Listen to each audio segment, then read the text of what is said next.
कौवा और मोर।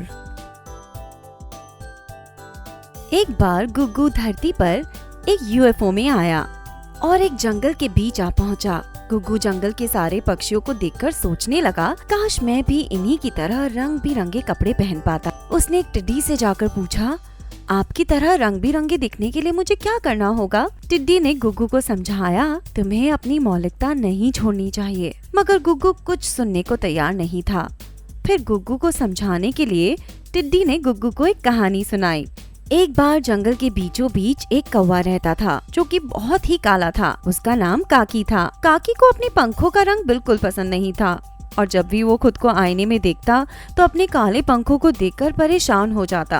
अपने मन में रंगीन पंखों के ख्वाब लेकर काकी ने ऊपर आसमान की ओर देखा और भगवान से पूछा कि सभी पक्षियों में से उन्होंने उसे ही काला क्यों बनाया। काकी ने खुद को खूबसूरत बनाने की हर कोशिश की मगर कुछ काम नहीं आया। एक दिन जब वह जंगल में चल रहा था तो उसे जमीन पर मोर के रंग बिरंगे पंख नजर आए। काकी इन पंखों को देखकर बहुत खुश हो गया और इन पंखों को पास से देखने लगा। काकी को वह पंख खुद के लिए चाहिए थे। तो पहले उसने यहाँ वहाँ देखा और जब उसे यकीन हो गया कि कोई भी उसे नहीं देख रहा है तो उसने धीरे से एक पंख उठाया और खुद पर लगा दिया। काकी को लगने लगा कि वो बहुत खूबसूरत है और वह अपने जंगल के मोरों से मिलने के लिए निकल पड़ा। काकी जब जंगल के मोरों से मिला तो उसने कहा कि वो पड़ोसी देश से आया है और उनके साथ रहना है। ये सुनकर सभी मोर हंस पड़े और उसे कहने लगे कि इस तरह मोर के पंख चिपकाकर कोई मोर नहीं बनता और अगर वह संभाल कर नहीं रहा तो ये चिपके हुए पंख भी गिर जाएंगे। काकी को ये सुनकर बहुत बुरा लगा और वह अपने जैसे कौवों से मिलने गया।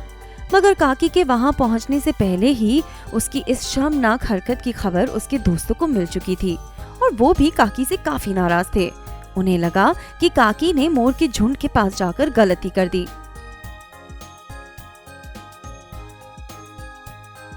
इस तरह उसके बाकी दोस्तों ने भी उसे वहां से भगा दिया।